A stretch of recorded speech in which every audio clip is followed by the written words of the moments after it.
right, go ahead with questions. What's your approach this week with just balancing like some recruiting, giving the guys rest? I mean, how do you approach this week with Bethune-Cookman? Well, our first priority is going to be ready to play and try to win the game. And this is a team that's 4-4. That's a better record than what we have. So we're going to do everything we can to prepare them. We're going to get a couple coaches out this week. We've been doing that in other weeks too. We got some capable guys as GAs and helpers that are capable of getting us through a practice, and we'll get some guys out to try to help recruiting. But we need to do what we need to do to get ready for the game. Scott Adrian was named the Big Ten co-freshman player of the week today. What do you think about him getting that award? Co-freshman player of the week? Who's the other one? Oh yeah, he deserves it too. We got a good one. For him to be doing what he's doing at his age, I've said it a bunch, but it's pretty impressive. And I didn't realize he was 25 or 29, and really had another one that got dropped. Their middle of field safety made a good play on another one, and he threw another one away. So it's hard to be much more efficient than that. When I was here, I didn't get to throw 29 passes in a game, but there's no way I would have completed 25.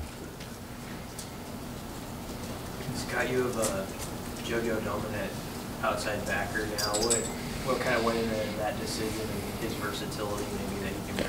Yeah, that isn't a position move. That's just a guy that knows safety that can also play nickel for us. Our Sam backer and nickel is outside backer and nickel is kind of interchangeable. JoJo's a safety, but especially with Ferg Gimpy a little bit, we needed another body down there, and he's a smart enough kid to know both those spots and give us some depth at Sam backer, particularly when we're playing teams with 3 wide receivers. Scott, you had your best offensive output of the season, 659 yards. What's clicking? Because that was a pretty good defensive front you faced on Saturday. What's clicking? We're just starting to execute it at a better rate.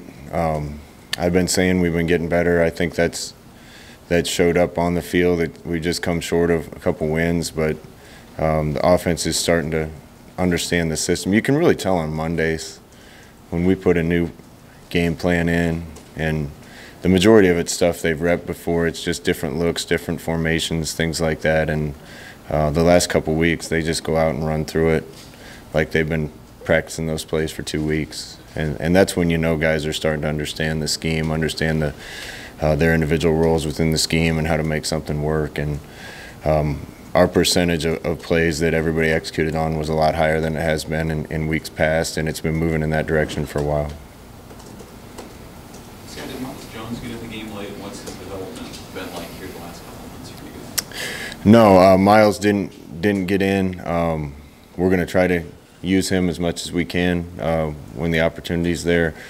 He's like several other freshmen. They're really close. They're really close. We just need to see a lot of consistency to feel good about having them out there when the chips are down, and hopefully that time's coming before this season's over with Miles.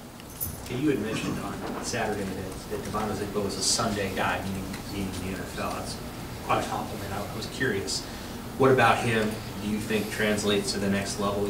You obviously think a lot of this game. Well, I think I've said this a bunch. I think he's a step and a half faster than he was at the beginning of spring ball last year, and I think he's leaned out. He's gotten faster. For a guy his size, he makes people miss.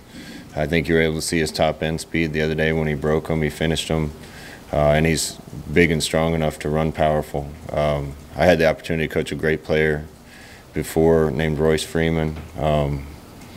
Devine's a lot like him. Royce is having a really good freshman year, and I love watching him and following him, and Devine's the same type of running back.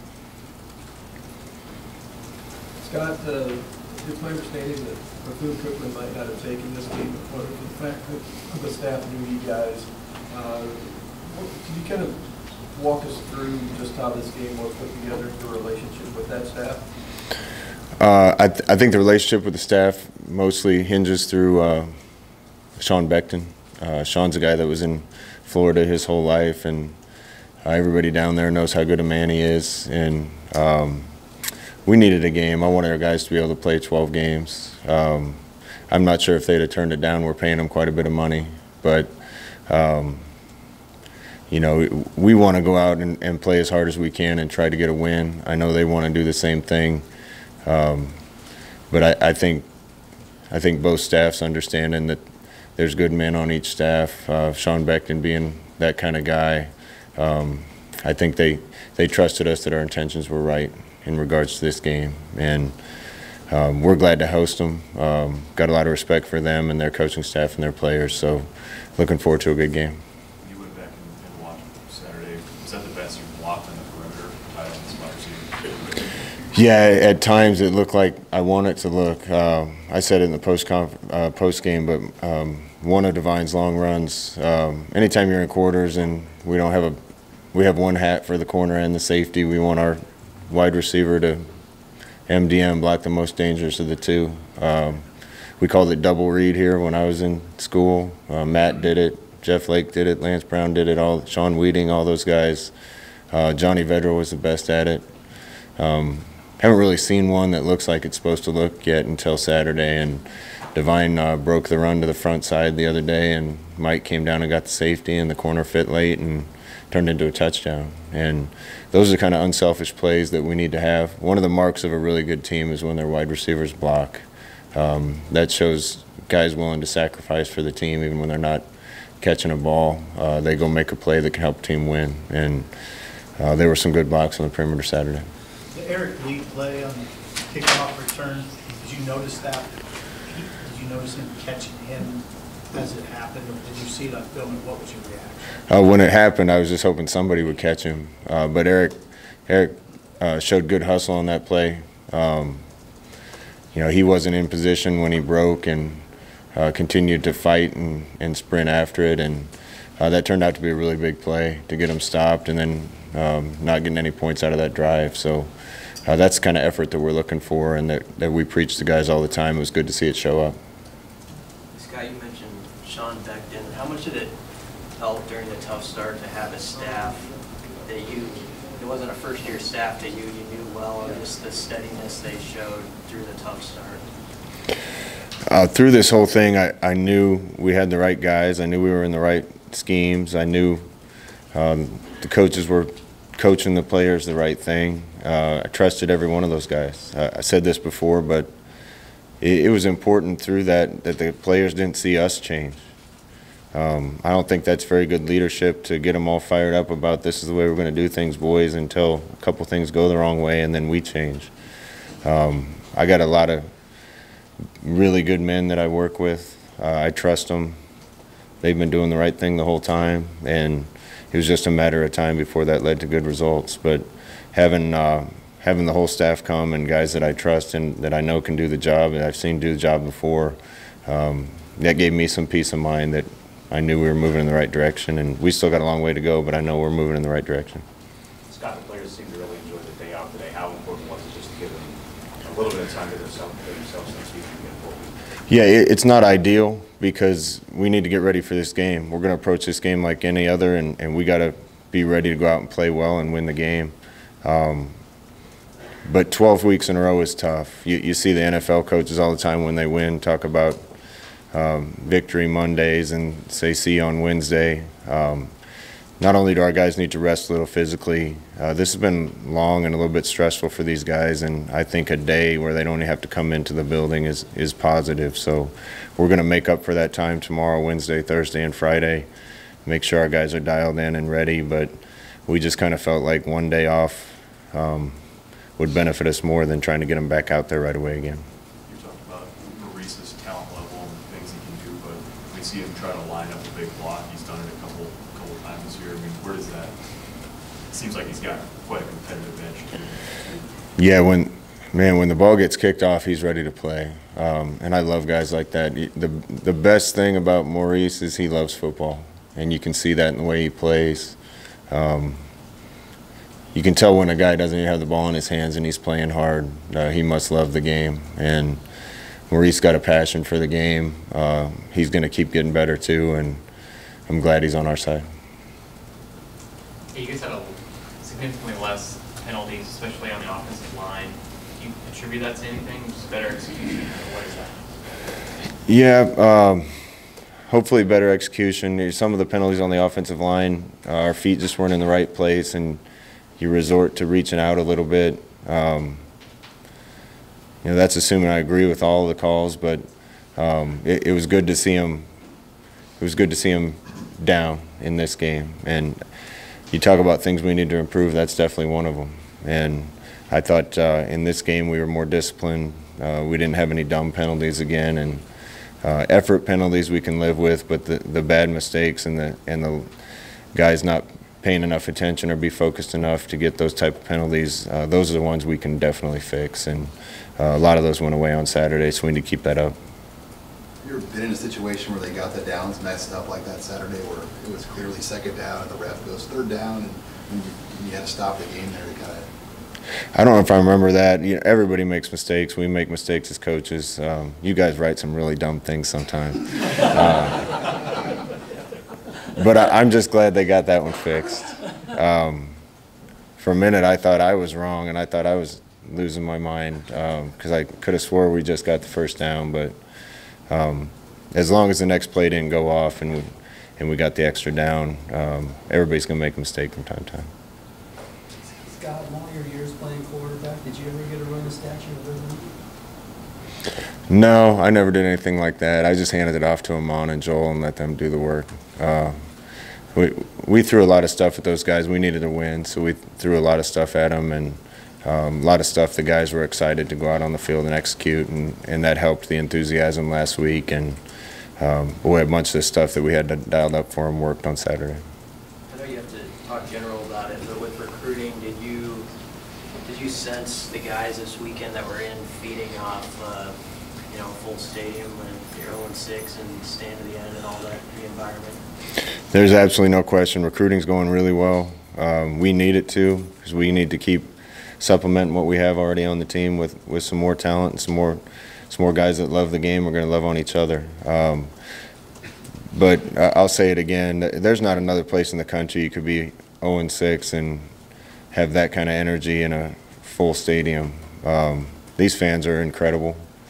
I can't tell you how much I appreciate them, and they've been so supportive even through all this. And I think the vast majority of them can see some of the struggles we've been going through, but can also see the improvement and can see where this is going. And every single one of the recruits commented on it, both the direction they can see this football program going and the unbelievable support. And if it's this way right now, I can't wait to see it once we get this thing rolling. It's going to be a lot of fun around here. Do you talk to offensive recruits or even defensive recruits about, we got this quarterback and he's going to be here for 3 more years, or do you not try to single out any of your players?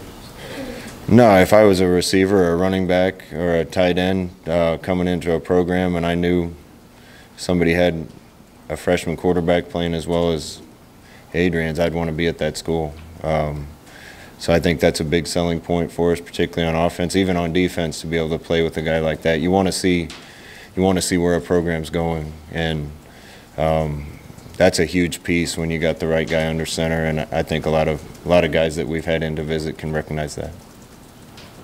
Is he okay with it? Like, how does he take that? Knowing that he might have to field a few questions. He's anxious to meet every one of the recruits that's on campus and help us recruit. Adrian's on board, as good a kid as I've been around, and he's going to help do everything he possibly can do to make sure that we get where we know we're going.